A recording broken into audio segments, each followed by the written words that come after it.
بسم اللہ الرحمن الرحیم۔ السلام علیکم ناظرین، نہار منہ دہی استعمال کرنے سے پیٹ کی گیس اور تیزابیت دور ہو جاتی ہے۔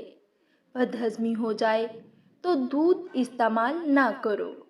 پانی ہمیشہ بیٹھ کر پئیں، اس سے آپ کمر کے درد سے محفوظ رہ سکتے ہیں اور بیٹھ کر پانی پینا سنت بھی ہے۔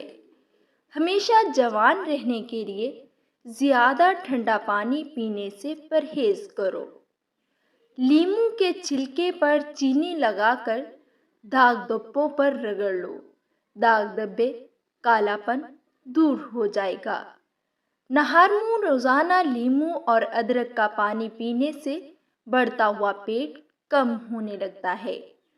خون کی کمی ہونے لگے تو روزانہ کشمش کھا کر دودھ پی لیا کرو۔ عربی لوگ ناک کے اندر تیل کیوں لگاتے ہیں؟ کیونکہ ناک میں تیل لگانے سے چہرے کے حسن و جمال میں اضافہ ہوتا ہے۔ زیادہ مرچیں استعمال کرنا انسان کی عمر میں کمی لاتی ہے، اور جن لوگوں کو بواسیر کا مسئلہ ہو وہ مرچیں بالکل استعمال نہ کریں۔ ٹھنڈی روٹی کھاؤ، یہ جگر کو مضبوط کرتی ہے۔ گرم روٹی معدے کو خراب کرتی ہے۔ جن لوگوں کو گردوں کے مسائل ہوں وہ کبھی بھی کیلا نہ کھائیں۔ زیادہ سونا یادداشت کو کمزور کر دیتا ہے۔ ٹیک لگا کر کھانا کھانے سے معدے کی بیماریاں جنم لیتی ہیں۔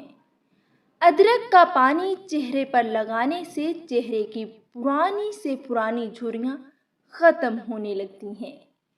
شام کو چاول کھانے والوں کی چربی بہت تیزی سے بڑھتی ہے۔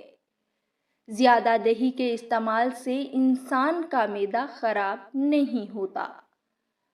اگر آپ اپنے سر کی جوئیں بھگانا چاہتے ہیں اور خشکی دور کرنا چاہتے ہیں تو روزانہ چنبیلی کا تیل لگائیں۔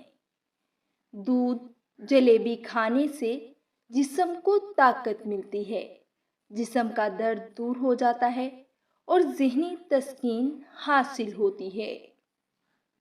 اگر آپ کو معدے کی کمزوری ہو تو سابودانہ بنا کر صبح شام کھا لیں۔ چند دن استعمال کرنے سے معدہ درست ہو جائے گا۔ بد ہضمی سے بچنا ہے تو ہر کھانے کے بعد تھوڑا سا گڑ چکھ لیا کرو۔ املی، آلو بخارے کا پانی استعمال کرنے سے معدہ درست رہتا ہے، جسم کی چربی پگھلتی ہے اور چہرے کے کیل مہاسے ختم ہو جاتے ہیں۔ نمکین کھانا زیادہ کھائیں، بڑھاپا دیر سے آئے گا۔ پیشاب کو زیادہ دیر تک روکے رکھنے سے پتھری ہونے لگتی ہے۔ جو انسان اونٹنی کا دودھ استعمال کرتا ہے اس کا چہرہ جوان دکھائی دیتا ہے۔ منہ میں چھالے ہو جائیں تو پھٹے ہوئے دودھ سے کلی کرنے سے منہ کے چھالے دور ہو جاتے ہیں۔ زیادہ گوشت کو بغیر فریزر کے محفوظ کریں۔